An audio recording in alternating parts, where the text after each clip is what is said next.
So hello everyone, कैसे हैं सब? कैसी चल रही है सबकी पढ़ाई? आई होप सबकी पढ़ाई बहुत बढ़िया चल रही होगी। थोड़ा बहुत डर लग रहा होगा, ओके, बट डरने की जरूरत नहीं है। हम हैं यहां पे। हमने ऑलरेडी तुम्हारे लिए 1 मार्क, 2 मार्क, 3 मार्क, 4 मार्क के इंपॉर्टेंट क्वेश्चंस अपलोड कर दिए गए हैं। ओके, ऑलरेडी सबको मिल गया होगा। अगर किसी ने अभी तक वो वाला वीडियो नहीं देखा है तो जाओ JR कॉलेज पे, इसके जस्ट पहले अपलोडेड वीडियो होगा। हमने वहां पे सारे के सारे क्वेश्चंस प्रोवाइड कर दिए हैं। ओके, आज और अभी हम ये डिस्कस करने वाले हैं जो 3 से 4 मार्क के क्वेश्चंस हैं। ओके, जनरली जो डेरिवेशंस होते हैं, जनरली जो लॉन्ग एक्सप्लेनेशंस होते हैं, जनरली जो थियरम्स होते हैं, जो प्रूफ्स वगैरह होते हैं, वो सारा यहां पे हम डिस्कस करने वाले हैं। हर एक चैप्टर का, like starting from the chapter number 1 और लास्ट तक चैप्टर नंबर 16 तक सारे के सारे क्वेश्चंस हम डिस्कस करेंगे।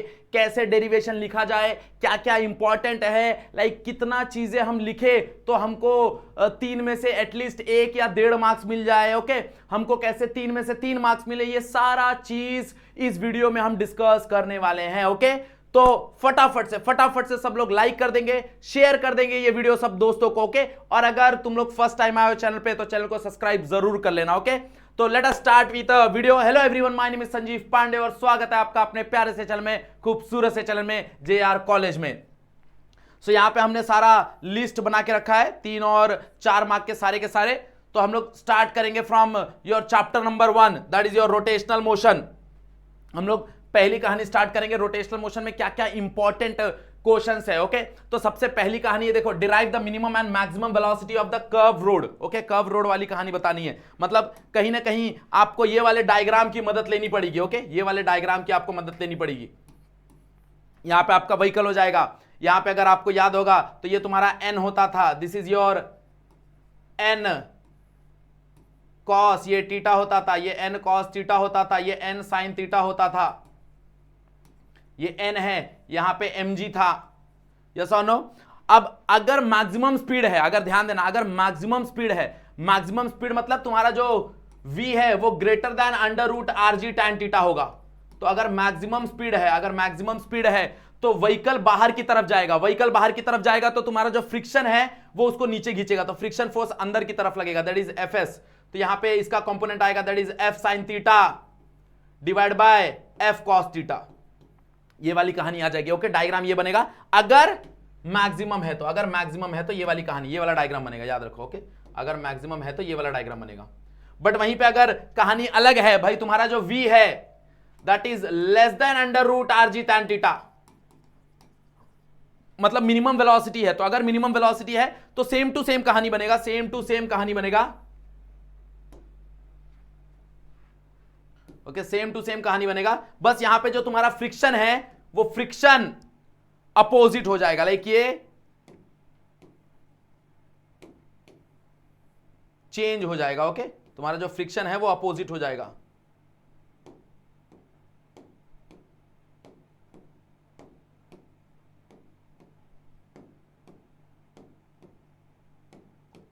ओके, सो यहां पे बस फ्रिक्शन ऊपर की तरफ जाएगा क्योंकि व्हीकल नीचे की तरफ आ रहा है, तो ऊपर की तरफ फ्रिक्शन जाएगा, that is your Fs।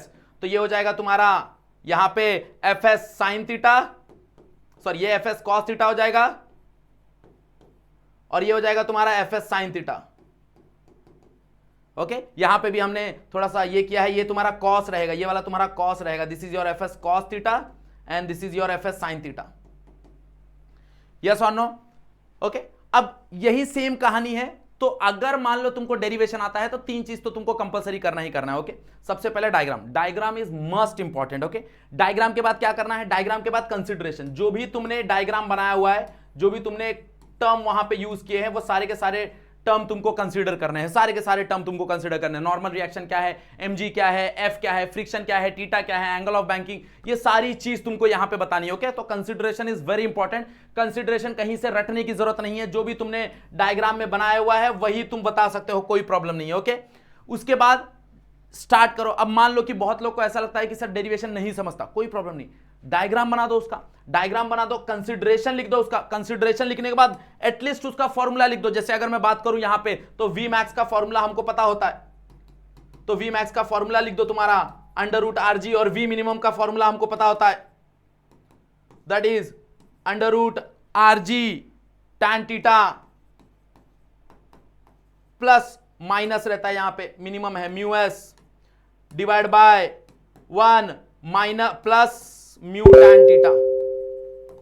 Okay, अगर मिनिमम है तो ऊपर माइनस नीचे प्लस, अगर वही मैक्सिमम है तो यही चीज को हम ऐसे लिख सकते हैं, that is tan theta plus mu S divide by 1 plus mu S tan theta.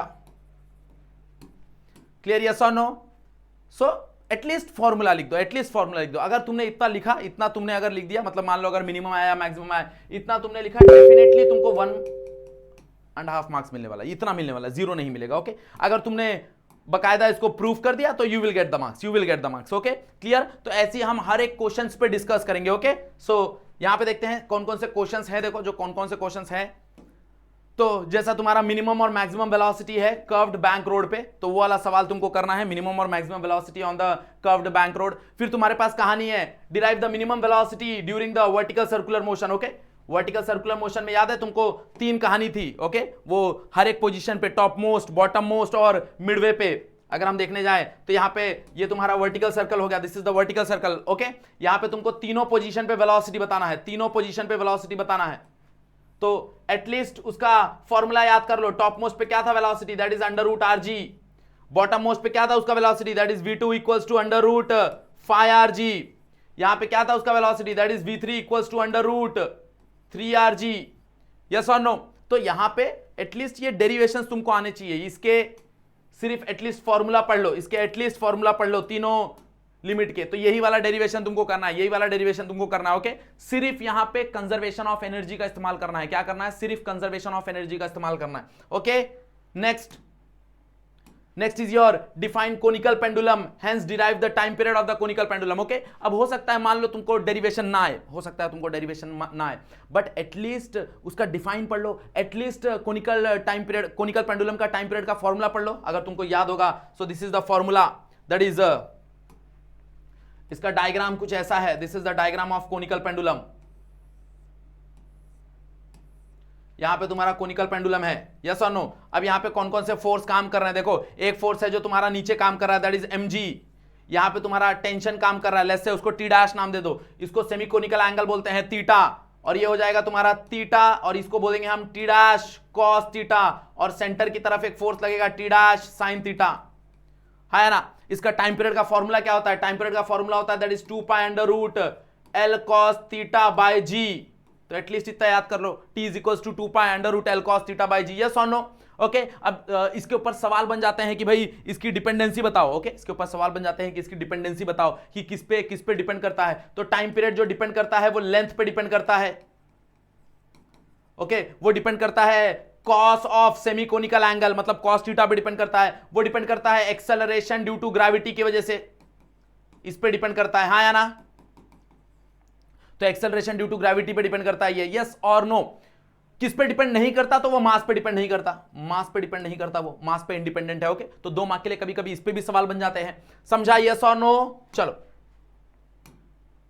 Next यहां पे हम देखेंगे, तो नेक्स्ट क्वेश्चन है derive the kinetic energy of rotating body. Okay, फिर सेम कहानी है, derive the formula of torque acting on the rotating body. अब ये तीनों, derive the formula for angular momentum of rotating body, ये तीनों के तीनों जो तुमको डेरिवेशन दिख रहे हैं ना, तीनों का तीनों डेरिवेशन ये एग्जैक्टली सेम डेरिवेशन है। अगर तुमने एक कर लिया तो तुमको तीनों डेरिवेशन आ जाएंगे, याद रखना। अगर तुमने एक कर लिया तो तुमको तीनों डेरिवेशन आ जाएंगे, ये याद रखना, ये याद रखना। ओके, अब मान लो हम काइनेटिक एनर्जी का जो डेरिवेशन है वो डिराइव करने की कोशिश करते हैं। तो मान लो यहां पे एक बॉडी है, सिर्फ डायग्राम याद रखो, सिर्फ डायग्राम बनाना है। यहां पे उसका एक्सिस ऑफ रोटेशन हो गया, this is the axis of rotation.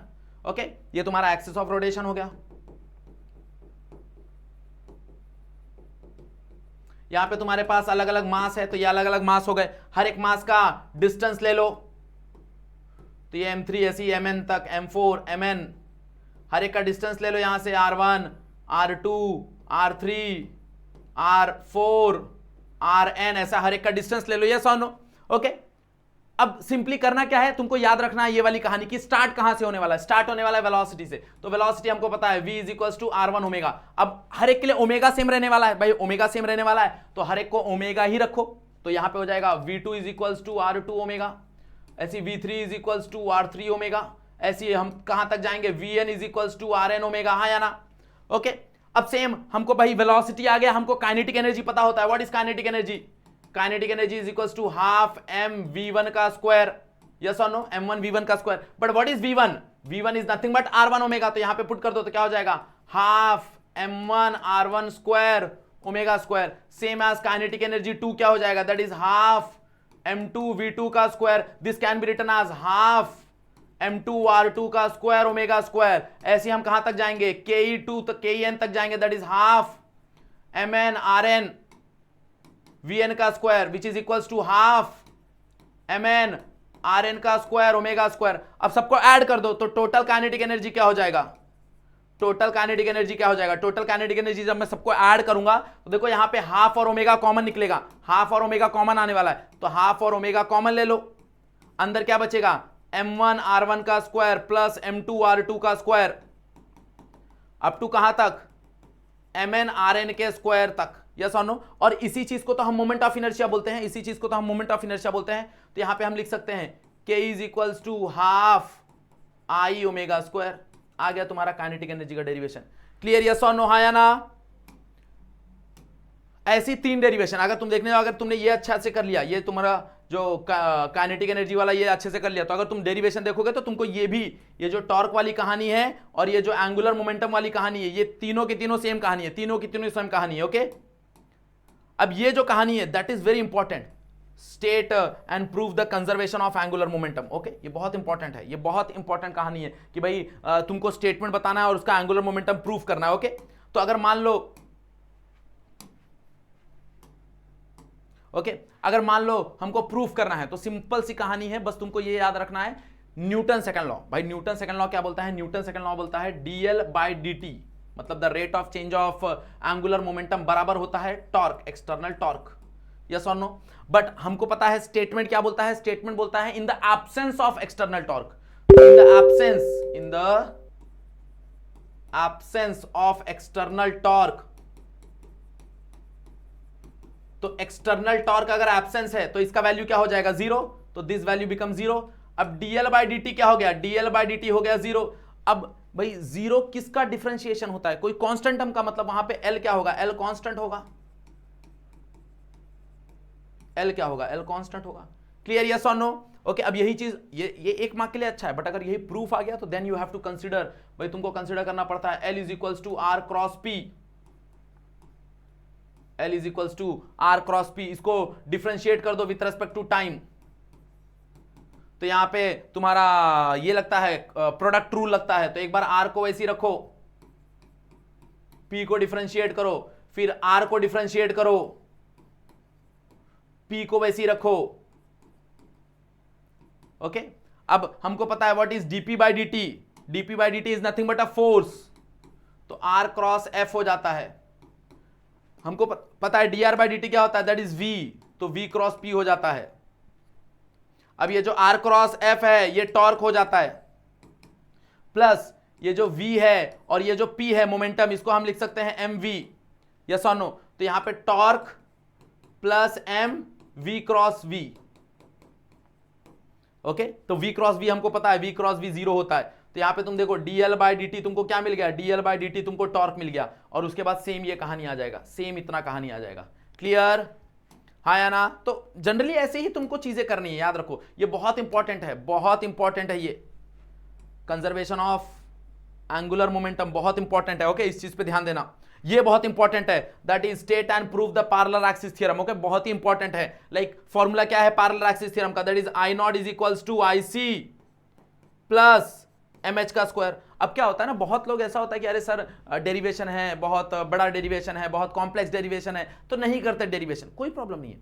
अगर तुमको डेरिवेशन नहीं करना है कोई प्रॉब्लम नहीं, बट तुम उस क्वेश्चन को लेके ब्लैंक मत रहो। ओके, वो जो तुम्हारे पास क्वेश्चन है ना, उस क्वेश्चन को लेके कंप्लीटली ब्लैंक मत रहो। मतलब अगर मान लो तुम्हारा state and proof parallel axis theorem है, तो at least do the statement, at least do the statement. Okay भाई, अगर तुमने स्टेटमेंट कर लिया, तुमने अगर फॉर्मूला लिख दिया, तुमने डायग्राम बना दिया, यहां पे अगर इसका डायग्राम बनाने जाए हम तो ऐसे ही कुछ डायग्राम बनता है, देखो जरा,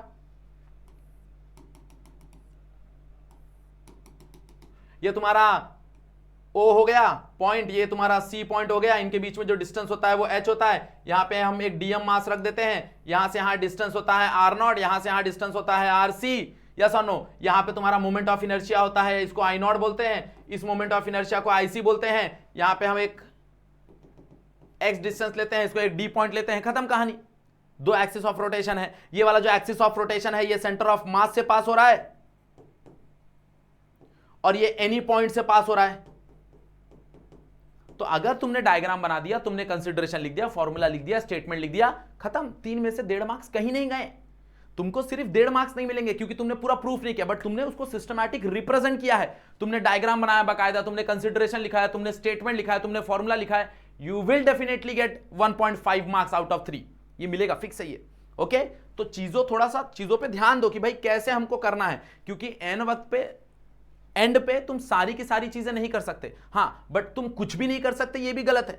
तुम कुछ ना कुछ तो कर ही सकते हो, तो कुछ ना कुछ करो। जैसे सेम कहानी अगर हम जाएं तो ये भी इंपॉर्टेंट है, state and prove the perpendicular axis theorem. That is, formula क्या है इसका, I Y plus I Z is equals to I Y plus I X, है ना। अब इसका डायग्राम हो गया, इसका स्टेटमेंट हो गया, वो चीजें याद रखो। Derive the kinetic energy of rolling body, rolling body का भी काइनेटिक एनर्जी क्या ही होता है, that is E is equals to half M B square in bracket 1 plus K square by R square. और अलग अलग शेप के लिए K square by R square का वैल्यू याद रखो भाई। रिंग के लिए 1 होता है, डिस्क के लिए 1/2 होता है, स्पीयर के लिए 2/5 होता है, हॉलो स्पीयर के लिए 2/3 होता है, वो याद रखो। इसका वैल्यू याद रखो K square by R square का। क्लियर, यस और no? So these are the questions, these are the important questions for 3 and 4 marks. किस चैप्टर में? पहले चैप्टर में। ओके, अगर हम दूसरे चैप्टर में बात करें तो दूसरे चैप्टर में देखो क्या क्या इंपॉर्टेंट क्वेश्चन है। तो पहला जो क्वेश्चन है वो है derive the formula of excess pressure. Okay, अब एक्सेस प्रेशर में 2 कहानी है, एक ड्रॉप की कहानी है और एक बबल की कहानी है। ओके, अगर तुम ड्रॉप की बात करते हो तो ड्रॉप में जो फॉर्मूला बनता है वो बनता है P minus P naught equals to 2T/R। Okay, और वही चीज अगर हम बबल की बात करें तो बबल में वही चीज हो जाता है 4T/R। और ये 4T/R क्यों होता है? क्योंकि बबल के पास 2 फ्री सरफेस होता है। तो सिंस उसके पास 2 फ्री सरफेस होता है तो उसका जो फॉर्मूला बनता है वो 4T/R बन जाता है। क्लियर, यस और नो? तो ऐसे ही तुम्हारे पास एक्सेस प्रेशर का फॉर्मूला, इसको ही लाप्लास लॉ भी बोलते हैं, इसको ही लाप्लास लॉ भी बोलते हैं, ध्यान देना उस चीज पे। क्लियर, हाँ या ना? नेक्स्ट कहानी क्या है देखो, derive the expression for capillary rise for liquid having concave meniscus. Okay, ये H की बात कर रहा है। H का फॉर्मूला क्या था? 2T cos theta by rho R G. Okay, तो एटलीस्ट फॉर्मूला, डायग्राम क्या था इसका भाई? ऐसा बनाना है, कैपिलरी, यहां पे कैपिलरी ये बना देना है, लिक्विड बना देना है, यहां से फोर्स दिखा देना है। ओके, तो डायग्राम, फॉर्मूला, कंसिडरेशन, ये सारी चीजें तुमको कहीं ना कहीं मदद करेंगी। याद रखना, अगेन मैं बोल रहा हूं, एन वक्त पे ये चीजें तुमको कहीं ना कहीं मदद करने वाली है। Okay, next, define the terminal velocity. Again बहुत इंपॉर्टेंट क्वेश्चन है। Hence derive the formula of the terminal velocity. Okay, terminal velocity का फॉर्मूला था तुम्हारे पास, that is v is equals to, क्या था formula? R square g in bracket rho minus sigma by 2/9 eta. This is the formula for terminal velocity. Yes और no? Okay, तो at least remember the formula. Again Bernoulli's, कितना important question है, कितना important question है Bernoulli's अगर देखने जाओ तो। ओके, बहुत ही। अब एटलीस्ट तुमको इसका डेरिवेशन नहीं याद है तो क्या करो भाई, एटलीस्ट बर्नौलीज प्रिंसिपल कहीं ना कहीं तुम स्टेटमेंट पढ़ लो। कहीं ना कहीं तुम बर्नौलीज प्रिंसिपल में ये तो लिख सकते हो ना कि kinetic energy per unit volume plus potential energy per unit volume plus pressure energy per unit volume बराबर होता है कांस्टेंट के। तुम ये तो लिख सकते हो ना, ये तो लिख सकते हो ना? यस और नो? तो इतना लिख दो एटलीस्ट बर्नौलीज प्रिंसिपल में। ओके, चलो ये नहीं लिख सकते तो कम से कम ये तो लिख सकते हो ना, that is half rho V square plus rho G H plus P equals to constant. ये तो लिख सकते हो, दोनों सेम स्टेटमेंट है।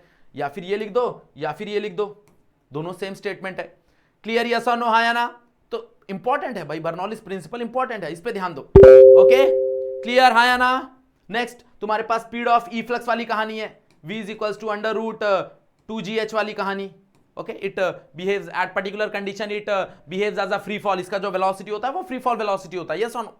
तो कहीं ना कहीं ये इंपॉर्टेंट क्वेश्चंस हैं। ओके, ये इंपॉर्टेंट है, इतना तुमको करना है, ये 3 या 4 मार्क के डेरिवेशंस हैं। ओके अगेन जो पहली बार पढ़ने जा रहा है डेरिवेशंस, मैं सजेस्ट करूंगा कि वो डेरिवेशंस ना पढ़े, क्योंकि तुम याद नहीं कर पाओगे, डेरिवेशंस समझने में टाइम लगेगा और इतना समय नहीं है, समय नहीं है इसलिए मैं बता रहा हूं, याद रखना। ओके नहीं तो मैं कभी प्रमोट नहीं करता चीजें को रटने की, बट फिलहाल तुम्हारे पास कोई टाइम नहीं है। ओके तो टाइम नहीं है तो क्या करो, उस चीज को कट डाउन करो। कट डाउन कैसे कर सकते हो, जैसे मैंने बताया डायग्राम, डायग्राम याद करने में कितना समय लग रहा है, डायग्राम समझो उसका। कंसिडरेशन, भाई जो डायग्राम है उसके हिसाब से कंसिडरेशन लिखना है तुमको, यस और नो। और फॉर्मूला, ओके और फॉर्मूला, फॉर्मूला लिखा, कंसिडरेशन लिखा, डायग्राम लिखा, कहानी खत्म। 3 में से 1.5 मार्क्स कहीं नहीं गए, याद रखो कहीं नहीं गए, समझा। तो these are the important questions of your mechanical properties of fluid. वैसे हमारे पास काइनेटिक थियरी की भी है।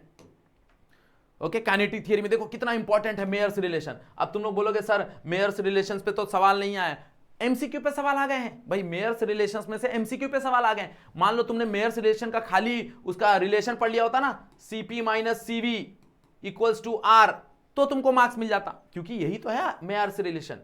अब इसके 3 फॉर्मूलेज हैं, अगर तुमको याद होगा, that is CP minus CV equals to R by J. एक और इसका है that is CP minus SP minus SV equals to R by M not J. ये प्रिंसिपल स्पेसिफिक हीट कैपेसिटी है, ये मोलार स्पेसिफिक हीट कैपेसिटी है। तो कितना इंपॉर्टेंट है मेयर्स रिलेशन, कितना इंपॉर्टेंट है। तो एटलीस्ट उसके तुम फॉर्मूला तो पढ़ो, डेरिवेशन नहीं पढ़ पा रहे हो कोई प्रॉब्लम नहीं, एटलीस्ट उस चीज का फॉर्मूला पढ़ो। अब जैसे यहां पे है pressure acting on the container due to the gas, pressure of gas, कितना बेहतरीन फॉर्मूला है इसका, that is pressure is equals to 1/3 rho V R M S का स्क्वायर। तो एटलीस्ट फॉर्मूला पढ़ लो, एटलीस्ट इसका डायग्राम देख लो, कितना इजी डायग्राम है। तुमको एक क्यूब बनाना है, यहां पे तुमको बस एक क्यूब बनाना है और एक्सिस बना देना है हर एक का, यहां से एक एक्सिस बना देना है, यहां पे एक पार्टिकल बता दो, उसके पास तीनों वेलोसिटी है बता दो, खत्म कहानी, खत्म कहानी। कितना इजी डायग्राम है। ओके तो तुम अगर 3 या 4 मार्क्स में तुमको ऐसा है कि सर डेरिवेशन नहीं करना, कोई प्रॉब्लम नहीं, मैं सजेस्ट करूंगा कि उसको कंप्लीटली ब्लैंक मत छोड़ो। ओके कंप्लीटली जीरो मत स्कोर करो उस चीज में, कंप्लीटली ब्लैंक मत रखो उस चीज को। ओके क्लियर है ना। Next, derive the ratio of specific heat capacity of mono atomic, diatomic and polyatomic. कितना इजी है, कितना इजी है। अगर तुम ध्यान दोगे तो सिर्फ तुमको काइनेटिक एनर्जी याद रखना है, सिर्फ काइनेटिक एनर्जी तुमको याद रखना है। भाई काइनेटिक एनर्जी क्या ही होता है, अगर तुम देखोगे मोनो के लिए क्या हो जाता है, दैट इज 3/2 kBT। ओके क्या हो जाता है 3/2 kBT। अब सिर्फ तुम इतना याद रखोगे कि नहीं उसकी एनर्जी 3/2 होती है, क्यों, क्योंकि उसके ऊपर 3 डिग्री ऑफ फ्रीडम होता है। वहीं पे अगर हम डाई की बात करें, डायटॉमिक की बात करें, तो डायटॉमिक के पास जो डिग्री ऑफ फ्रीडम होता है वो होता है 3+2। ओके 3+2, क्यों 3+2, बिकॉज 3 ट्रांसलेशनल 2 रोटेशनल। अगर हम डायटॉमिक नॉन रिजिड की बात करें, नॉन रिजिड की बात करें तो उसका डिग्री ऑफ फ्रीडम कितना हो जाता है, डिग्री ऑफ फ्रीडम हो जाता है 3+2+1, दैट इज एक वाइब्रेशन आ जाता है उसके अंदर। अब देखो इसकी एनर्जी 3/2 है, इसकी एनर्जी 3/2 है, तो इसका जो CV आएगा वो 3/2R आएगा। तो एटलीस्ट CV का वैल्यू याद कर लो, एटलीस्ट CV का वैल्यू याद कर लो। सिंस CV तुम्हारा 3/2R आएगा तो यहां पे जो CP हो जाएगा वो CV प्लस R होता है। तो अगर CP 3/2+R करोगे तो CP हो जाएगा तुम्हारा 5/2R। जैसे ही तुमको CP आ गया, दोनों का रेशो ले लो, तुम रेशो ले लोगे, तुम्हारा आंसर आ जाएगा 5/3। ये आ गया तुमको मोनो एटॉमिक का गामा, यस और नो। हाँ अब मान लो कि तुम बोलोगे सर डेरिवेशन नहीं याद हो रहा, कोई प्रॉब्लम, इतना लिख दो, ये जितना मैंने लिखा है ना इतना लिख दो बस, स्टेटमेंट के साथ। जीरो तो नहीं मिलेगा इसकी गारंटी दे रहा हूं, जीरो नहीं मिलेगा 3 में से, इसकी गारंटी दे रहा हूं मैं। ओके और 1.5 से कम मिलेगा ये भी नहीं बोल रहा भाई, 1.5 से कम नहीं मिलने वाला, याद रखो। अगर खाली तुमने इतना लिख दिया तो तुमने बता दिया mono atomic gas has 3 degree of freedom,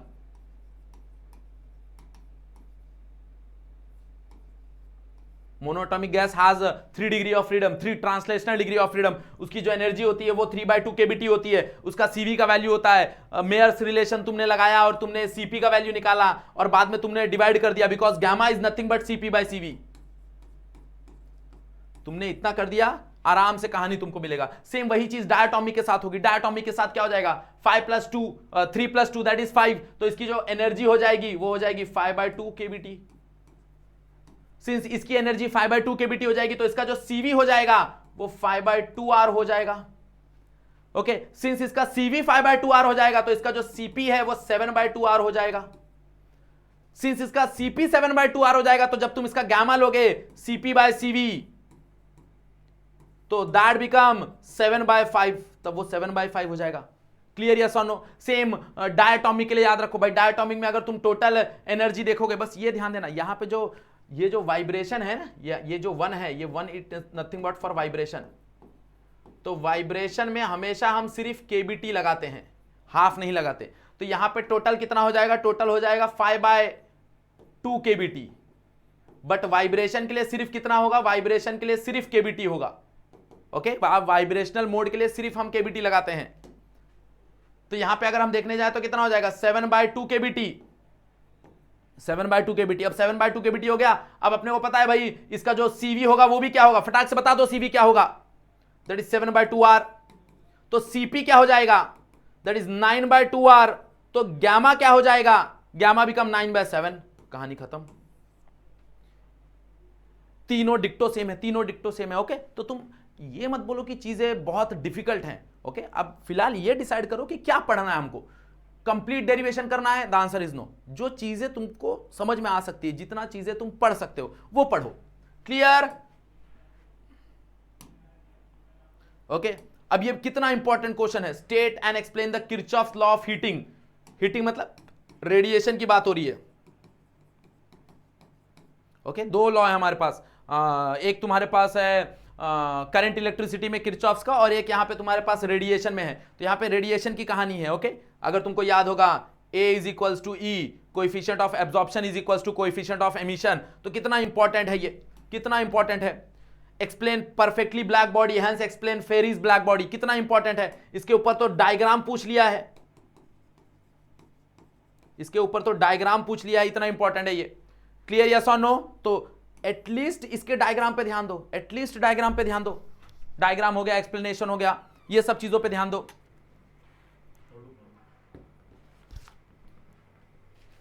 okay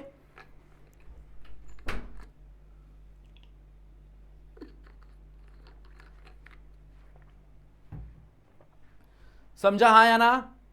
तो केटीजी में इतने क्वेश्चन है जो तुमको 3 से 4 मार्क दिला सकते हैं। ओके चलो अब पहुंचते हैं हम थर्मोडायनेमिक्स। अगेन बहुत ही आसान कहानी मिलती है थर्मोडायनेमिक्स से। ओके और बहुत ही आसान आसान क्वेश्चन है इसके अंदर। देखो प्रोसेस है, इसमें 4 तो प्रोसेस हैं। सिर्फ उस प्रोसेस में ये याद रखो कि क्या चीज जीरो हो रहा है, बस एटलीस्ट इतना याद रखो। पूरा एक्सप्लेनेशन नहीं, पूरा डेरिवेशन नहीं याद रखना, कोई प्रॉब्लम नहीं।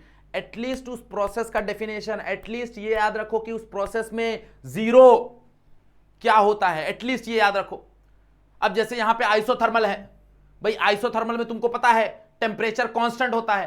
तो जैसे ही टेम्परेचर कांस्टेंट होता है चेंज इन टेम्परेचर जीरो हो जाएगा। जैसे ही चेंज इन टेम्परेचर जीरो हो जाता है internal energy, change in internal energy zero हो जाता है। यस और नो?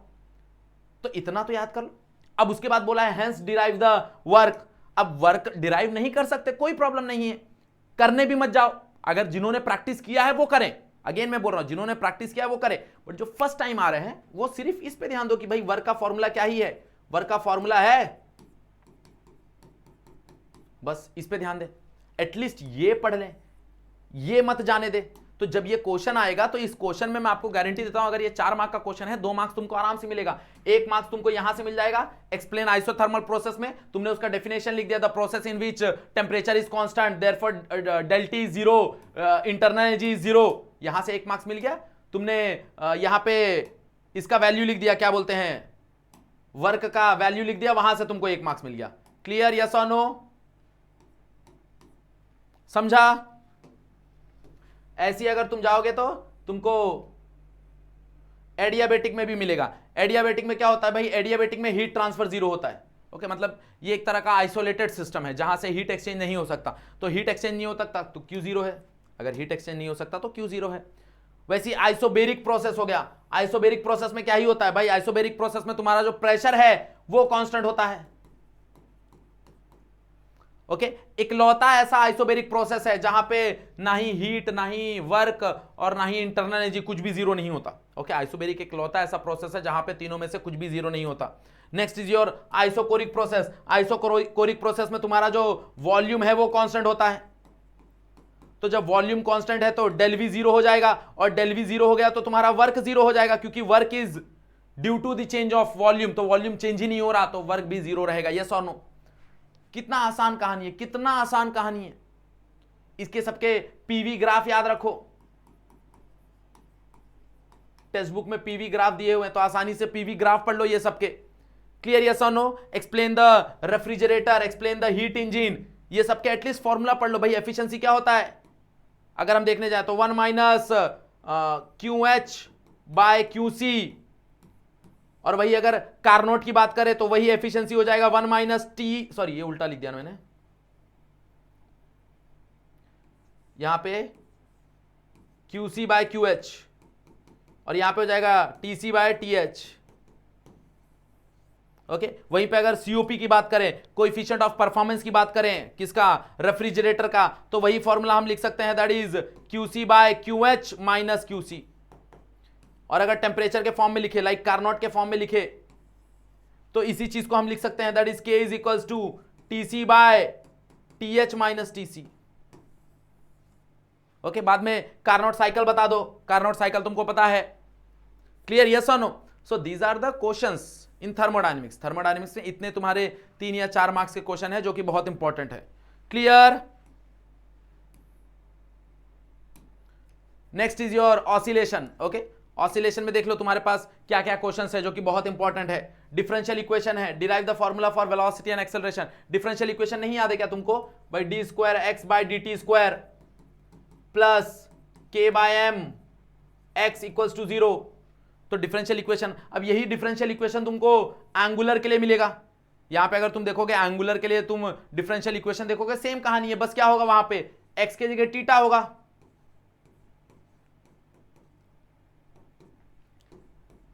और मास के जगह मोमेंट ऑफ इनर्शिया होगा। यह आ गया differential equation of angular SHM. Yes और नो? अब उसका वेलोसिटी निकालने बोला है, तो उसका वेलोसिटी का फॉर्मूला हमारे पास है plus minus omega under root of A square minus X square. उसका एक्सेलरेशन का भी फॉर्मूला हमारे पास है, that is A is equals to minus omega square X. तो at least remember the formula, at least remember the formula.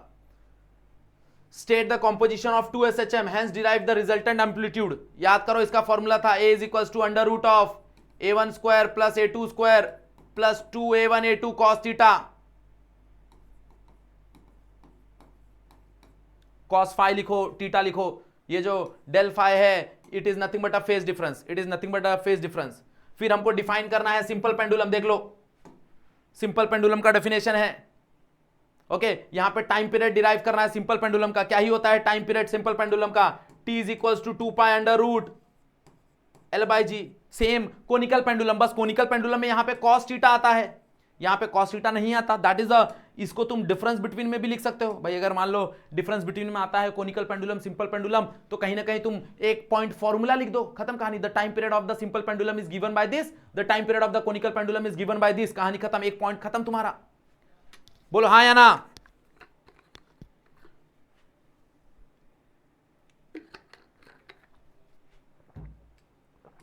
Damped oscillation है तुम्हारे पास, damped oscillation explain कर दो। डैम्ड ऑसिलेशन का डायग्राम बना दो। कितना इंपॉर्टेंट है डायग्राम, कितना इंपॉर्टेंट है डायग्राम अगर हम देखने जाए तो। Clear? Next, next is your superposition.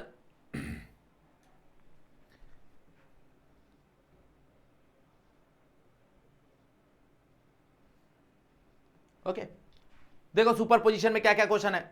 सबसे पहला तुम्हारा state the superposition of, state the superposition of wave and derive the resultant amplitude. Same कहानी जो हमने ऑसिलेशन में देखा, सेम टू सेम कहानी है जो हमने ऑसिलेशन में देखा, सेम वही कहानी है यहां पे। ये वाली कहानी resultant amplitude that is A is equals to under root of A1 square plus A2 square plus 2A1 A2 cos del phi is the phase difference, that is phi 2 minus phi 1। Stationary wave की कहानी कितना important है तुमको पता है? Stationary wave और progressive wave का difference कितना इंपॉर्टेंट पॉइंट है वो, तो एटलीस्ट वो कर लो। अब मान लो फायदा क्या होगा, देखो जब तुम डिफरेंस बिटवीन सॉल्व करोगे ना, जब तुम डिफरेंस बिटवीन सॉल्व करोगे तो मान लो तुमको स्टेशनरी वेव के डेफिनेशंस वाले क्वेश्चन आ गए, तो अब डिफरेंस बिटवीन तो आया नहीं, बट तुमने स्टेशनरी वेव का कॉलम याद किया हुआ है, तो एटलीस्ट वो कॉलम यहां पे चिपका के आ जाओ। जितना तुमने कॉलम पढ़ा है उतना कॉलम सारा का सारा यहां पे लिख दो स्टेशनरी वेव में। नोड पढ़ लो, what is node, what is antinode, इतना पढ़ लो। नोड क्या होता है, जहां पे तुम्हारा जो एम्पलीट्यूड है वो 0 होता है, और एंटी नोड क्या होता है, जहां पे तुम्हारा एम्पलीट्यूड मैक्सिमम होता है। इतना पढ़ लो। एयर कॉलम कितना इंपॉर्टेंट है, एटलीस्ट इसका डायग्राम कर लो। 3-4 मोड ऑफ वाइब्रेशन बताना है। 2 एयर कॉलम है, अगर तुमने एक पढ़ लिया तो दूसरा वाला अपने आप हो जाएगा। सेम स्ट्रिंग वाइब्रेशन है, ओके, स्ट्रिंग वाइब्रेशन का डायग्राम देख लो। पहला वाला फर्स्ट मोड का वाइब्रेशन ऐसा होता है, सेकंड मोड का वाइब्रेशन ऐसा होता है। जितना मोड उतना लूप बनाते जाओ। फर्स्ट मोड 1 लूप, फिर सेकंड मोड में 2 लूप आएगा, थर्ड वाले में 3 लूप आएगा।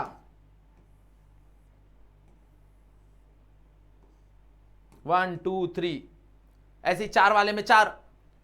तो इजी है, ऐसा नहीं है, बट पूरा मत करने जाओ। ओके, जिन्होंने किया है, अगेन आई एम सेइंग, जिन्होंने किया है बहुत बढ़िया है, वो रिवाइज करें। बट जो फर्स्ट टाइम डेरिवेशन देख रहे हैं, फर्स्ट टाइम ये सारे क्वेश्चंस वो देख रहे हैं, तो आई विल सजेस्ट यू कि भाई अगर तुम फर्स्ट टाइम ये सब सारे क्वेश्चंस देख रहे हो तो सिर्फ उतना डेटा पढ़ो जो तुमको मार्क्स दे सकता है। लाइक डायग्राम पढ़ो उसका, उस डेरिवेशन का डायग्राम पढ़ो, उस डेरिवेशन का फॉर्मूला पढ़ो, उस लॉ है, अगर उस स्टेटमेंट है कुछ उस डेरिवेशन में या उस बड़े क्वेश्चन में, तो उसके लॉस पढ़ो, उसके स्टेटमेंट पढ़ो। That is very important. Clear?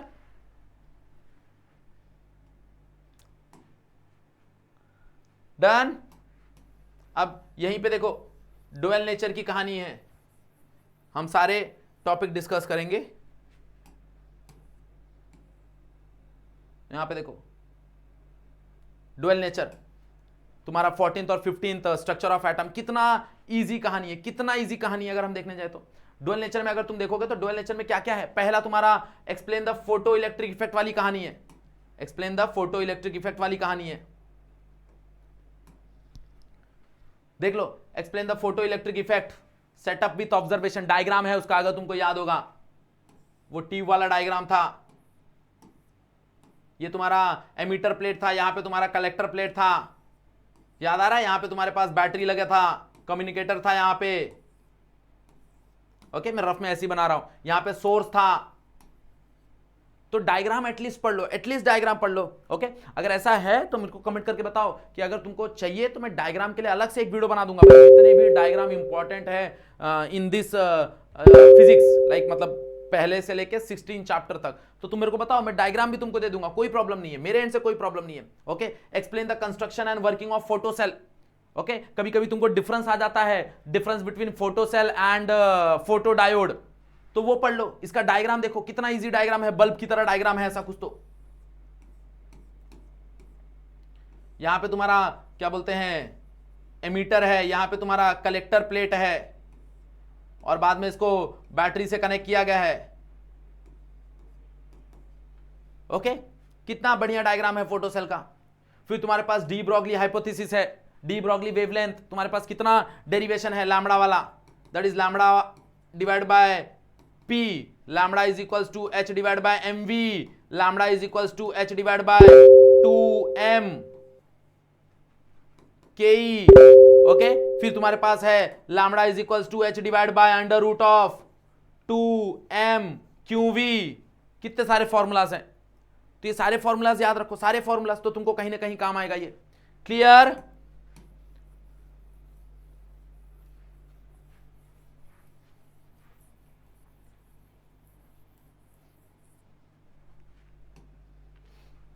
Structure of atom and nuclear देखो जरा। Derive the formula for energy of the electron, energy of the electron ये वाली कहानी है, E इज इक्वल्स टू -13.6, याद आ रहा है? That is divide by n square, और ऊपर था z स्क्वायर। z स्क्वायर था या z था, अभी क्लिक नहीं हो रहा मेरे को, एक मिनट देख लेते हैं। हाँ, z स्क्वायर था, z स्क्वायर है, ईवी में था, ये ईवी में है ये आंसर, तो वो वाला डिराइव करना है। डिराइव द रेडियस, तो यहां पे तुमको रेडियस की कहानी डिराइव करनी है, आर का फॉर्मूला अगर तुमको याद होगा तो, that is n square h square epsilon not divide by 4 pi pi M E Z E का स्क्वायर। तो ये फॉर्मूला है तुम्हारे पास आर का। ओके, यहां पे तुम ऐड कर सकते हो एक और question, that is your law of radioactive decay. Law of radioactive decay, यहां पे तुम हाफ लाइफ वाली कहानी भी बता सकते हो। ओके, ये वाला फॉर्मूला अगर तुमको याद होगा तो T half equals to ln2 by lambda, where lambda is nothing but a decay constant. यहां पे जो लैम्बडा है वो डीके कांस्टेंट है। तो ये वाली कहानी तुम बता सकते हो। क्लियर? तो इतने क्वेश्चंस है तुम्हारे पास डुअल नेचर में। ये तुम्हारा डुअल नेचर हो गया और ये तुम्हारा structure of atom and nuclear हो गया, 3 और 4 मार्क्स के लिए। क्लियर है या ना? ओके, इसमें तुम ऐड कर सकते हो तुम्हारा क्या बोलते हैं, बोर्स पोस्टुलेट्स, बहुत इंपॉर्टेंट है। तो वो वाली कहानी भी तुम इसमें ऐड कर सकते हो। क्लियर?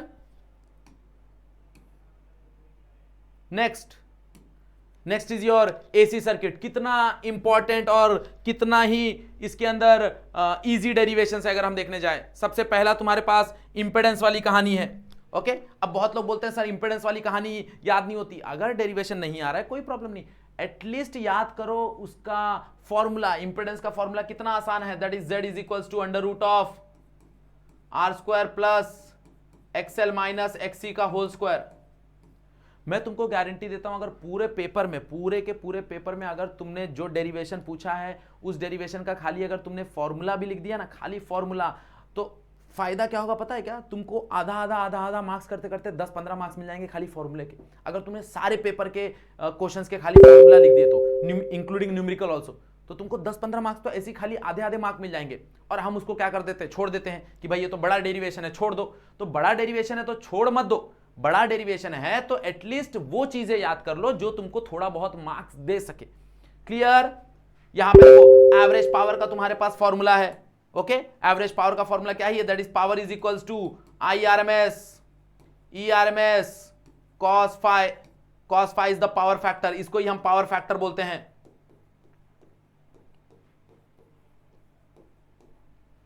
यस और नो? यहां पे देखो कैपेसिटर और इंडक्टर के लिए पावर निकालना है। एवरेज पावर कैपेसिटर और इंडक्टर के लिए कितना फायदा है, दोनों के लिए पावर 0 होता है। एवरेज पावर 0 होता है दोनों के लिए, कैपेसिटर के लिए और इंडक्टर के लिए। ओके सर, ये वाला वैल्यू यहां पे आएगा, ये जो वैल्यू है ना ये यहां पे आएगा, ये जो वैल्यू है ना ये नीचे आएगा और ये यहां पे IRMS ERMS खाली यहां तक आएगा। ये टोटल पावर नहीं है, सिर्फ रजिस्टर के लिए। तो रजिस्टर के लिए खाली IRMS ERMS आता है। और अगर यहां पे LCR आ गया, तीनों आ गया, तीनों सर्किट आ गया, तो तुम्हारा पावर हो जाएगा that is P is equals to IRMS ERMS cos phi। और cos phi is nothing but your power factor, जो तुम्हारा डिफाइंड पावर फैक्टर बोला that is a cos phi। Clear? Explain LC oscillation. कितना important है LC oscillation? Simple सा कहानी है, simple सा डायग्राम है। यहां पे तुम्हारा इंडक्टर है, यहां पे तुम्हारा कैपेसिटर है। ओके, एक बार इंडक्टर चार्ज होता है, कैपेसिटर डिस्चार्ज होता है, एक बार कैपेसिटर चार्ज होता है, इंडक्टर डिस्चार्ज होता है। तो करंट यहां से यहां, यहां से यहां, यहां से यहां ऑसिलेट करते हैं। That is called as LC oscillation. That is called as LC oscillation. कितना इजी है ये। क्लियर?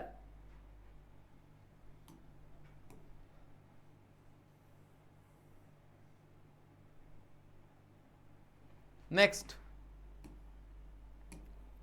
Wave optics. अब 2 सवाल हैं जो कितना रिपीट हुए वो वेव ऑप्टिक्स में, रिफ्लेक्शन और रिफ्रैक्शन। कितनी बार आए हैं ये? ओके, कितनी बार आए हैं रिफ्लेक्शन और रिफ्रैक्शन प्रूफ करने के लिए? तो एटलीस्ट अगर तुम इसका प्रूफ नहीं कर रहे हो तो एटलीस्ट इसका डायग्राम कर लो, एटलीस्ट इसका डायग्राम कर लो। भाई इंटरफेरेंस एक्सप्लेन करने को आया है। ये लास्ट टाइम तो खाली इंटरफेरेंस और डिफ्रैक्शन का डिफरेंस पूछ लिया था, difference between interference and diffraction and diffraction. Okay, वहां से तुम फ्रिंज विड्थ को भी डिफाइन कर सकते हो, फ्रिंज विड्थ को भी डिफाइन कर सकते हो। 4 मार्क का क्वेश्चन है ये पूरा का पूरा। उसमें ही सेम तुम्हारा डिफ्रैक्शन वाली कहानी भी है, same explain the diffraction and derive the condition for bright and dark fringes, also for central maxima. Same तुम्हारा Lloyd's mirror and by Fresnel prism है। क्लियर? तो वेव ऑप्टिक्स में भी सवाल अच्छे हैं। ओके, वेव ऑप्टिक्स में भी। अब मान लो इंटरफेरेंस में तुमको पूरा इंटरफेरेंस नहीं करना, पूरा डेरिवेशन नहीं करना, कोई प्रॉब्लम नहीं। अरे एटलीस्ट फ्रिंज विथ का ये पढ़ लो, that is lambda D by D, ये तो पढ़ लो फॉर्मूला। फ्रिंज विथ का तो फॉर्मूला पढ़ लो, तुम्हारा डार्क फ्रिंजेस का तो फॉर्मूला पढ़ लो, तुम्हारा जो ब्राइट फ्रिंजेस है उसका तो फॉर्मूला पढ़ लो, एटलीस्ट इतना कर लो, तो कहीं ना कहीं तुम्हारा वेव ऑप्टिक्स भी खत्म हो जाएगा। भाई ये रिफ्लेक्शन कर लिया, रिफ्रैक्शन कर लिया, इंटरफेरेंस कर लिया, उसमें इंटरफेरेंस में पूरा डेरिवेशन नहीं किया, कोई प्रॉब्लम नहीं है। इंटरफेरेंस का डेफिनेशन पढ़ा, डार्क फ्रिंज का फॉर्मूला पढ़ा, ब्राइट फ्रिंज का फॉर्मूला पढ़ा, फ्रिंज विथ का डेफिनेशन पढ़ा, फ्रिंज विथ का फॉर्मूला पढ़ा, इंटरफेरेंस खत्म। वैसे ही सेम डिफ्रैक्शन की कहानी, भाई डिफ्रैक्शन का डेफिनेशन पढ़ो, डिफ्रैक्शन का ब्राइट का फॉर्मूला, डार्क का फॉर्मूला, सेंट्रल मैक्सिमा का फॉर्मूला, खत्म खत्म।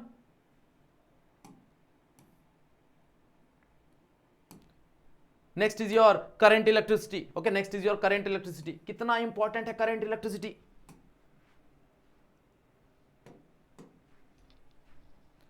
लोग छोड़ देते हैं पता नहीं क्यों। व्हीटस्टोन ब्रिज, कितना इंपॉर्टेंट क्वेश्चन है व्हीटस्टोन ब्रिज।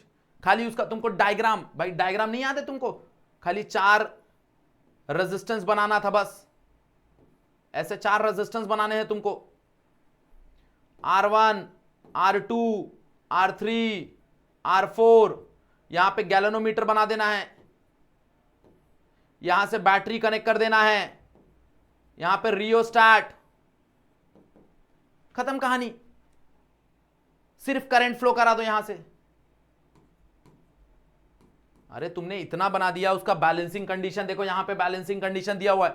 अगर तुमने डायग्राम बना दिया, बैलेंसिंग कंडीशन कर दिया, तुमने नहीं प्रूफ किया, नहीं प्रूफ किया, तो भी तुमको 1 मार्क्स मिल जाएगा 3 में से, तो भी तुमको 1 मार्क्स मिलने वाला है 3 में से। मीटर ब्रिज एक्सप्लेन कर दो, मीटर ब्रिज का डायग्राम देख लो, कितना इंपॉर्टेंट है मीटर ब्रिज। तुम्हारा केल्विन मेथड, गैल्वेनोमीटर का हम रेजिस्टेंस कैलकुलेट करते हैं, दोनों का डायग्राम सेम है, मीटर ब्रिज और इसका क्या बोलते हैं केल्विन मेथड वाले का। पोटेंशियोमीटर कितना इंपॉर्टेंट है, पोटेंशियोमीटर। 2 ही चीज है इसमें, एक internal energy internal resistance calculate करने को आता है, और एक अननोन ईएमएफ कैलकुलेट करने को आता है, सम डिफरेंस मेथड से, सम डिफरेंस मेथड से। हमने करंट इलेक्ट्रिसिटी का भी रिसेंटली 1 शॉट लिया है, सारा चीज ये डिस्कस किया हुआ है, सारा का सारा, ये जितना चीज यहां पे लिखा हुआ है सारा का सारा चीज हमने वहां पे डिस्कस किया हुआ है। इसमें 2 मार्क के क्वेश्चन भी बहुत इंपॉर्टेंट है तुम्हारा, किरचॉफ्स वाला, किरचॉफ्स लॉ में बता रहा था जैसे कि करंट इलेक्ट्रिसिटी में केवीएल और केसीएल है, कितना इंपॉर्टेंट है उसमें। ओके, तो बस मैं वापस बोल रहा हूं ये चीज कि भाई अगर कोई ऐसा है जो फर्स्ट टाइम डेरिवेशन पढ़ने जा रहा है, तो एटलीस्ट वो 3 में से उसको छोड़े ना कि भाई 0 मिलने दो ना। मेरा ऐसा कहना है कि तुम्हारा एटलीस्ट अप्रोच होना चाहिए कि मुझे 3 में से कम तो 1 मार्क्स और 1.5 मार्क्स मिले, 0 ना मिले। तो 3 वाले क्वेश्चन में अगर तुमने मान लो 5 क्वेश्चन में भी तुमने 1.5 मार्क्स ला दिया, मान लो 5 क्वेश्चन, 6 क्वेश्चन में मान लो तुमने 1.5 मार्क्स ला दिया, तो आराम से कहानी क्लियर हो गई तुम्हारी, जो तुमको 0 मिलने वाला था। अगर मान लो तुमने 5 क्वेश्चन भी किया तो 7.5 तो मार्क्स मिल ही जाएगा, 6 क्वेश्चन किया 9 मार्क्स तो मिल ही जाएगा। तो जहां पे तुमको 0 मिलने वाला था वहां पे तुमको 9-10 मिल रहा है, मतलब जहां पे तुमको 40 मिलने वाला था वहां पे तुमको 50 मिल रहा है। ओके, तो 0 मार्क्स मत स्कोर करो 3 से 4 मार्क्स वाले में, ये याद रखो। यहां पे देखो इलेक्ट्रोस्टैटिक का पूरा क्वेश्चन है, यहां पे अगर हम देखेंगे इलेक्ट्रोस्टैटिक में भाई तुम्हारे पास जो डेरिवेशन है 3 सेम डेरिवेशन है, इसका प्रिंसिपल ऑफ ये इस पे ये है क्या बोलते हैं अभी याद नहीं आ रहा मेरे को, गॉस लॉ, गॉस लॉ का एप्लीकेशन है, ये तीनों गॉस लॉ का एप्लीकेशन है, तीनों इस पे सवाल बनते हैं अच्छे खासे। इसके फॉर्मूले पढ़ लो, पोटेंशियल डाइपोल का फॉर्मूला पढ़ लो, capacitance of parallel plate, series parallel तो कर ही लो, इसमें कितना इंपॉर्टेंट है series parallel, capacitance of series parallel. तुमको क्या ही करना है, सिर्फ तुमको ये याद रखना है कि रेजिस्टेंस से उल्टा होता है। मान लो कि अगर तुमको नहीं कहानी क्लियर हो रहा है तो बस ये याद रखो कि अगर सीरीज में है तो उसका रेसिप्रोकल होगा, और अगर पैरेलल में है तो डायरेक्ट एडिशन होगा, अगर पैरेलल में है तो डायरेक्ट एडिशन होगा, खाली इतना याद रखो। क्लियर, यस और no? Electric potential energy due to two charge, दो चार्ज की वजह से कितना एनर्जी होता है भाई 1/4 pi epsilon naught Q1 Q2 by R square, naught R square, खाली आर, यही तो है एनर्जी। कैपेसिटर, तुम्हारा कैपेसिटर का एनर्जी देख लो, कितना इंपॉर्टेंट क्वेश्चन है, खाली फॉर्मूला याद रखो, half C V square half Q square by C half Q V. Capacitor का डायग्राम बनाना है एनर्जी का, एक कैपेसिटर बना दिया, नीचे एक बैटरी बना दिया, यहां पे सी लिख दिया, चार्ज लिख दिया, पोटेंशियल वी लिख दिया, खत्म कहानी।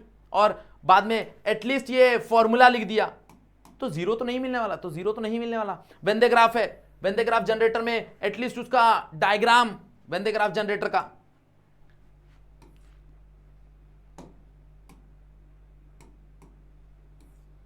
ऐसा डायग्राम था, अगर तुमको याद होगा, यहां बेल्ट था, कन्वेयर बेल्ट, यहां पे पुली लगा था, यहां पे तुम कोम रखते हो, यहां पे डोम शेप था जिसमें चार्ज स्टोर होता है, और यहां से तुम्हारा ट्यूब था जो बाहर एमिट करता है, इसको हम कनेक्ट करते हैं हाई वोल्टेज से, यहां पे एक इजेक्टर कोम होता है। ओके, खाली डायग्राम देख लो, टेक्स्ट बुक में अच्छे से दिया है, मैं बता रहा हूं रफली ऐसा डायग्राम है। ओके, तो वेन दे ग्राफ के डायग्राम देख लो, एप्लीकेशन देख लो, तुमको उसका नहीं पढ़ना, कुछ कंस्ट्रक्शन वर्किंग नहीं पढ़ना, कोई प्रॉब्लम नहीं, एप्लीकेशन पढ़ लो, एटलीस्ट पढ़ लो उसका प्रिंसिपल, भाई किस प्रिंसिपल पे ये काम करता है, किस प्रिंसिपल पे काम करता है वो पढ़ लो, एप्लीकेशन पढ़ लो, डायग्राम पढ़ लो। तो अगर मान लो तुमको आ गया, तुमने डायग्राम बना दिया, तुमने एप्लीकेशन लिख दिया, कंस्ट्रक्शन एंड वर्किंग नहीं लिखा, तुमने क्या बोलते हैं प्रिंसिपल लिख दिया, तो भी तुमको जीरो नहीं मिलेगा। 4 में से 1 मार्क्स कहीं नहीं गया, 1.5 मार्क्स कहीं नहीं गया, समझो बात को, क्लियर। तो ये सारे क्वेश्चंस है तुम्हारे इलेक्ट्रोस्टैटिक में, ये सारे क्वेश्चंस है तुम्हारे इलेक्ट्रोस्टैटिक में।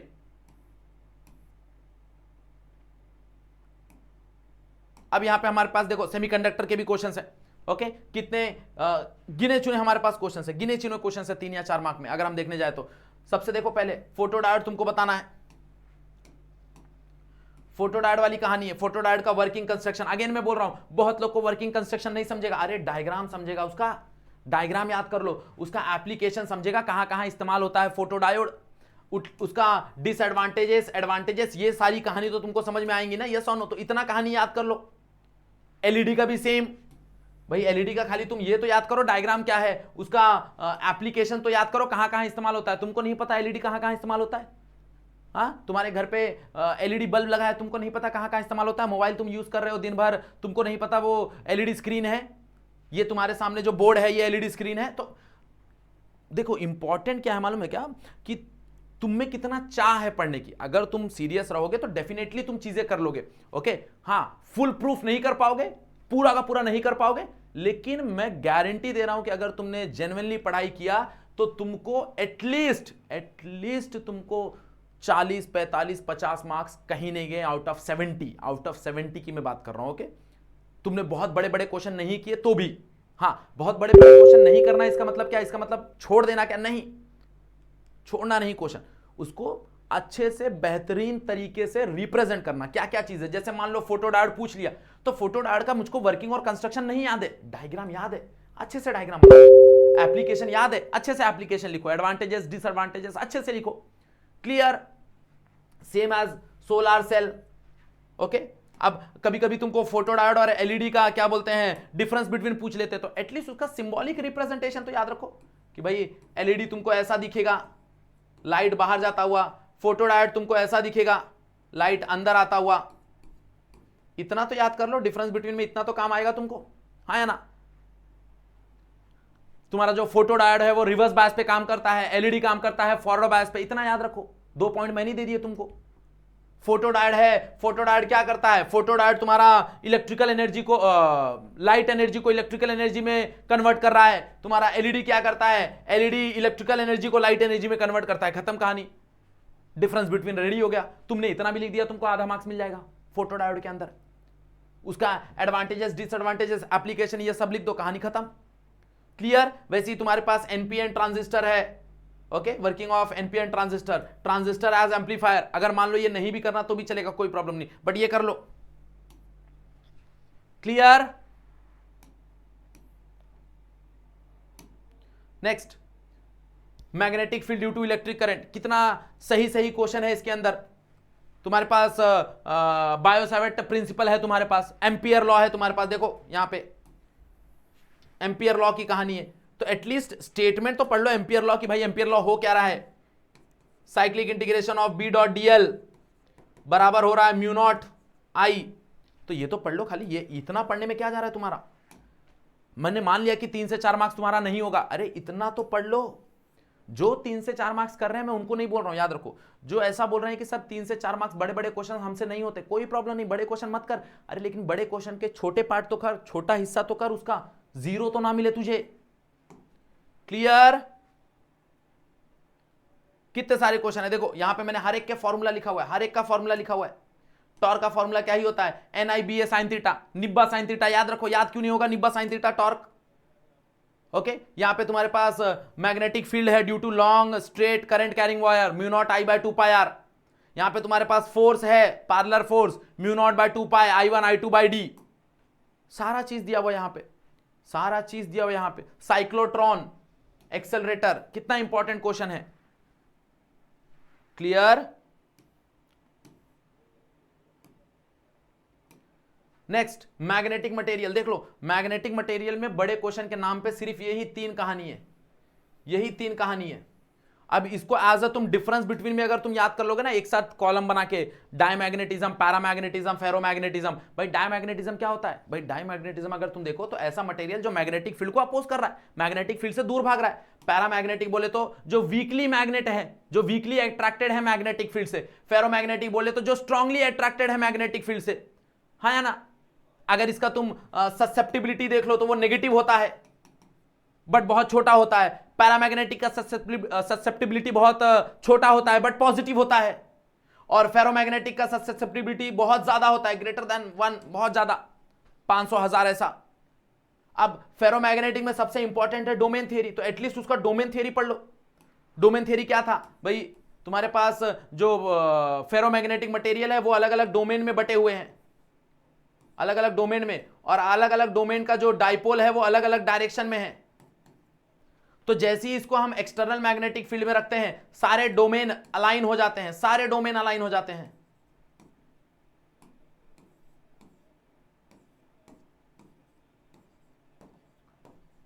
इसको डोमेन रोटेशन बोलते हैं और तभी वो बनता है तुम्हारा फेरोमैग्नेटिक मटेरियल। ओके, अब तुम अगर एक्सटर्नल मैग्नेटिक फील्ड हटा भी देते हो तो भी इसका डोमेन नहीं बिगड़ता क्योंकि इसका मेमोरी पावर स्ट्रांग है, वो अलाइन रहता है वैसे ही। क्लियर? एग्जांपल याद कर लो, हर एक के एग्जांपल याद कर लो, कितना इंपॉर्टेंट है। ओके, तो इसको कॉलम बना के याद करो, जितना तुम कॉलम बना के याद करोगे ना भाई। यहां पे डायमैग्नेटिक लिख दो, डायमैग्नेटिक, यहां पे लिख दो पैरामैग्नेटिक, और यहां पे लिख दो फेरोमैग्नेटिक। ओके, कॉलम बना के हर एक में तीनों लिख दो तो तुम्हारा डिफरेंस बिटवीन भी हो जाएगा। और मान लो तुमको एक्सप्लेन करने आ गया, एक्सप्लेन डायमैग्नेटिज्म, तो पूरा डायमैग्नेटिक का उठा के लिख दो। एक्सप्लेन पैरामैग्नेटिज्म तो पूरा पैरामैग्नेटिक का उठा के लिख दो। एक्सप्लेन फेरोमैग्नेटिज्म तो पूरा फेरोमैग्नेटिक का उठा के लिख दो। Clear? Next is your electromagnetic induction. Again कितना इंपॉर्टेंट क्वेश्चन है इसके अंदर, ये वाला। एक्सप्लेन ट्रांसफार्मर, कितना इंपॉर्टेंट क्वेश्चन है explain transformer, step up transformer, step down transformer.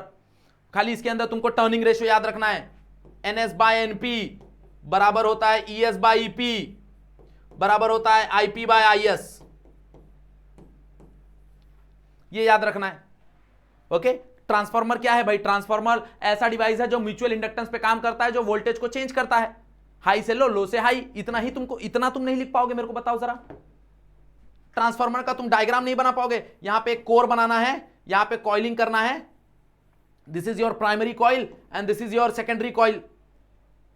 यहां पे लिख दो प्राइमरी कॉइल है ये, यहां पे लिख दो सेकेंडरी कॉइल है ये। बाद में उसका टर्निंग रेशियो लिख दो, टर्निंग रेशियो लिख दो। किस प्रिंसिपल पे काम करता है ये, म्यूचुअल इंडक्टेंस पे काम करता है, तो it works on the principle of mutual inductance, उतना लिख दो। स्टेप अप स्टेप डाउन क्या होता है ट्रांसफार्मर, भाई स्टेप अप का मतलब जो वोल्टेज इंक्रीज कर रहा है, स्टेप डाउन का मतलब जो पोटेंशियल को डिक्रीज कर रहा है। तो अब उसके हिसाब से किस में नंबर ऑफ टर्न ज्यादा होगा, किस में नंबर ऑफ टर्न कम होगा, पढ़ लो, खत्म कहानी। एनर्जी स्टोर्ड इन इंडक्टर, तो उसका फॉर्मूला है तुम्हारे पास Li²। यस और नो? तुम्हारा एनर्जी स्टोर्ड इन कैपेसिटर क्या होता है? Half CV²। Energy stored in inductor क्या होता है? Half Li²। यस और नो? कभी कभी इस पे सवाल आ जाते हैं, दोनों को साथ में लगाया है तो करंट बताओ, दोनों को इक्वेट कर दो, दोनों को इक्वेट कर दो, आ जाएगा कहानी। क्लियर? सोलेनॉइड का कहानी कितना इजी है। एसी जनरेटर काम करता है, कितना इजी है एसी जनरेटर। डायग्राम एटलीस्ट कुछ नहीं कर रहे हो तो इसका डायग्राम कर लो, एटलीस्ट कुछ नहीं कर रहे हो तो इसका डायग्राम कर लो। अगेन मैं बोल रहा हूं, क्लियर? बात समझ में आ रही है एवरीवन? यस और नो? ओके, तो हम लोग ने यहां पे सारे के सारे चैप्टर के 3 से 4 मार्क के क्वेश्चन डिस्कस किए। कैसे उस क्वेश्चंस को रिप्रेजेंट करना है वो भी मैंने बताया, कैसे उस क्वेश्चंस में कितना कितना चीजें लिखना है वो भी मैंने बताया। मैंने यहां पे सारी चीजें बताई। हां, पूरा का पूरा डेरिवेशन नहीं बताया है, बट ऑब्वियस है 16 चैप्टर है, there is a tremendous amount of question, yes और नो? ओके, बट इसमें तुमको अगेन जो पहली बार पढ़ने आ रहा है उसको लगेगा सर बहुत सारे क्वेश्चंस है, तो बहुत सारे क्वेश्चंस है तो सारे क्वेश्चंस मत करो, जो PYQs है वो करो, जो हमने प्रोवाइड किया हुआ वो करो। और उसमें भी अगर हो सके तो अगर तुम फर्स्ट टाइम देख रहे हो तो उस क्वेश्चन को पूरा छोड़ो मत भाई। अगर कोई डेरिवेशन है जो तुमको समझ में नहीं आ रहा है तो तुम पूरा छोड़ मत दो उस चीज को। उसमें कुछ चीजें जो जैसे फॉर्मूला मैंने बताया, डायग्राम बताया, ओके, कुछ स्टेटमेंट है, लॉज है, तो उस लॉज के स्टेटमेंट पढ़ लो, ये सारी कहानी पढ़ लो, कहीं ना कहीं चीजें आएंगी तुमको। समझा एवरीवन? यस और नो? ओके, सो वीडियो देखो, कुछ डाउट है तो कमेंट सेक्शन में जाओ, कुछ और डाउट है तो यहां पे कनेक्ट हो जाओ, DM करो। फिजिक्स के पेपर दिन तक मैं तुमको फटाफट रिप्लाई दूंगा। Okay, clear everyone?